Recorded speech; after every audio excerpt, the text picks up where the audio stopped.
Mummy சமையல். இன்றைக்கான daily tip என்னங்கிறத பார்க்கலாம் வாங்க.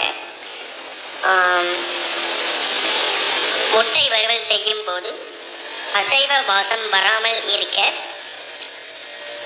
சிறிது கொத்தமல்லியை கசக்கி கிளறும் போது சேர்த்தால் வாசம் நீங்கும்.